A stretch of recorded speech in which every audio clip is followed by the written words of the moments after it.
High everyone, this is Shrina. তো আজকে তো হনুমান জয়ন্তী, তার জন্য আমি আর মা বিকালবেলা বেরাচ্ছি একটু পুজো দেবো বলে। আর আমাদের এখানে একটা হনুমানজির মন্দির আছে, তো সেখানেই আজকে পুজো দিতে যাবো। আর ওখানে না আজকের দিনে প্রচুর ভিড় হয়। আমাদের কাছে অবশ্য ভিআইপি পাস আছে, তবুও তো আমি আর মা বেরিয়ে গেছি। এখানে মা ফুলের ডালাটা নিয়ে নিয়েছে, খালি মিষ্টিটা কিনেই তারপর আমরা যাব পুজোটা দিতে। আর এখানে তো মিষ্টির দোকানে চলেই এসেছি। আর এখানে থেকে নিয়ে মা নিয়ে নিল লাড্ডু।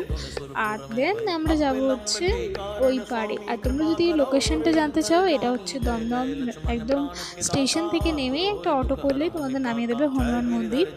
তো আমরা তো ভিআইপি লাইনটা জাস্ট দেখছি, মানে এত ভিড় এত ভিড় বলার বাইরে। তো আমরা লাইনে দাঁড়িয়ে পড়েছি, আর কিছুক্ষণের মধ্যেই আশা করছি আমাদের ঢুকিয়ে দেবে। তো ঢুকে গিয়ে দেখো তোমরা জাস্ট, মানে এতক্ষণ যে লাইনে দাঁড়িয়েছিলাম সেটা পুরো ওয়ার্থ ইট। মানে এত সুন্দর করে সাজিয়েছে না, আর এখানে না পুরো একটা পজিটিভ ভাইব পাওয়া যায়। তো পুজো দিয়েও তো শান্তি লাগছে।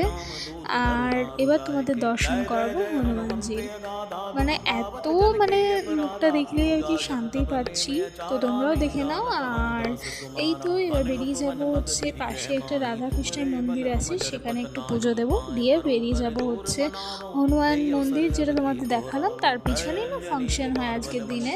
তো মা কিছুক্ষণ সেখানে দাঁড়িয়ে একটু ফাংশন দেখলো, দেখে তারপর আমরা চলে এলাম বাড়িতে। So that's it for today.